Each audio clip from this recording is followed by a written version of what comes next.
Welcome to 21st Sports. Week 2 is underway of the 2016 NFL football season.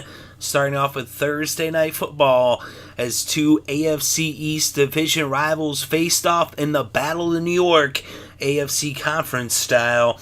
The New York Jets at the Buffalo Bills played September 15th, 2016. And what a game it was. It started off a little bit ugly as there were some mistakes early on the Jets side, but they managed to keep it a close game as it was 6-7 after the first quarter.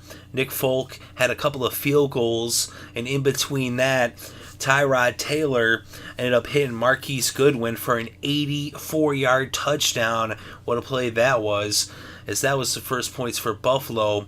But then, as I said, Nick Folk kicked his second field goal of the game. The first one he had kicked was a 28-yarder. Then the 29-yarder made a one-point game. So that was it for the first. Then in the second, Matt Forte scored on a 1-yard touchdown run to put the Jets ahead to give them their first lead of the game at 13-7. Fitzpatrick ended up connecting with Eric Decker about 4 minutes before halftime to push the lead to 20-7 as the Jets looked to be in control at that point in the game. And then just before halftime, Dan Carpenter hit a 39-yard field goal to make it a 10-point game, but it was still a double-digit lead for the Jets at the half, 20-10. But then the third quarter, the Bills circled the wagons, and Tyrod Taylor hit Greg Silas for a 71-yard touchdown. Another 70-plus yarders. He had that 84-yarder earlier. A couple big plays there for Tyrod Taylor. But this one made it a 3-point game at 20-17. And then a fumble recovery by Nickel Robbie Coleman would end up making it 24-20 as the Bills would take back the lead after having led early on in the game in the first quarter. And even into the second before the Jets had taken the lead for the first time. But now Buffalo back up, but not for long, as the Jets would come back a couple minutes before the end of the third with the touchdown to take back the lead for the second time themselves, this time courtesy of a 3-yard touchdown run by Matt Forte as he scored for the second time in this game on the ground. So it's 27-24 after 3. Then in the fourth, Nick Folk added another 3 points, his third field goal of the game, his first of the second half. This one a 36-yarder with just under 11 minutes left to play in regulation.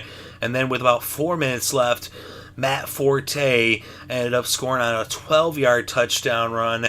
That was his third touchdown of the game. It made it 37-24. That pretty much sealed the victory for the Jets as they looked to have this one pretty well in hand. But Buffalo didn't lay down. They didn't give up.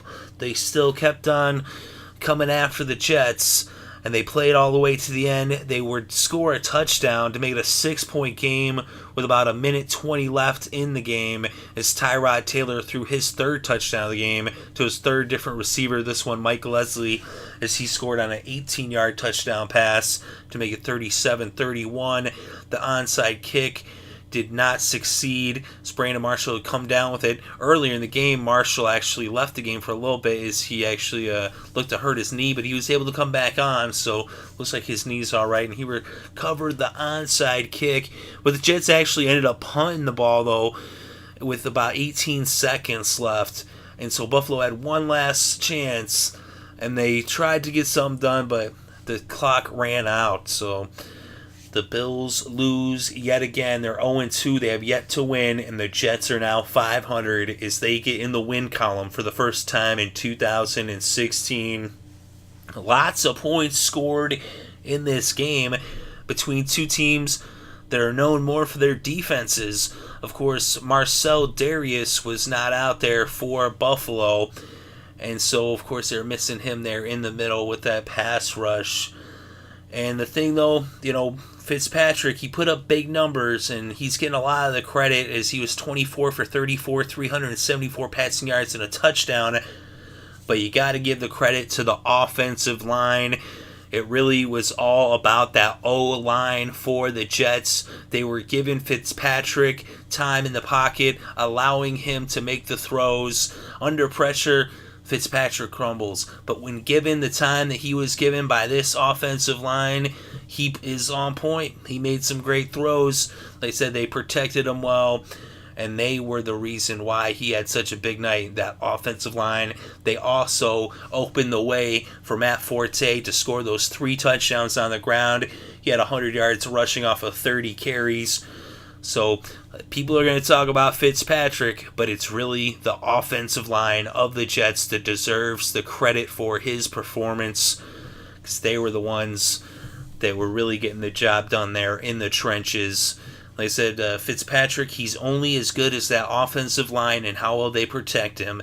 When they give him that kind of time to throw in the pocket, when they protect him the way they were doing, then Fitzpatrick can shine. But when he's under pressure, he makes mistakes. He doesn't come up clutch. But, like I said, with that offensive line, protect them the way they were, he looks like $1 million. And they also did a great job on the run game as well, as they were opening up those holes, and Forte found the end zone, as I said, 3 times. So great ground attack, and that also allowed them to eat the clock, and they just dominated the time of possession, as they had the ball almost 40 minutes in this game. But Eric Decker had a big game as well. 6 catches, 126 yards, and a touchdown. Brandon Marshall, 6 catches, 101 yards. And Quincy Enunwa, 6 catches, 92 yards. So they're all doing a great job coming down with the ball. Of course, Fitzpatrick was putting it there right where they could get it. And that was, of course, courtesy to the time given to him by that O-line, holding off a very tough Buffalo defense, although they were without Darius, as I mentioned. But Tyrod Taylor, 18 for 30, 297 yards, 3 touchdowns, 1 interception. He also had 2 carries for 25 yards. LaShawn Shady McCoy, 15 carries for 59 yards. He did get stopped short on a big 4th down, just shy of a 1st down, and that allowed the Jets to come back. And then Forte scored his 3rd touchdown there in the 4th quarter at a very pivotal point in the game. But good win. He was the leading receiver for the Bills. Of course, that 84-yard touchdown, but he had 2 catches for 112 yards in the game. Silas, 4 catches, 89 yards, and a touchdown for Buffalo.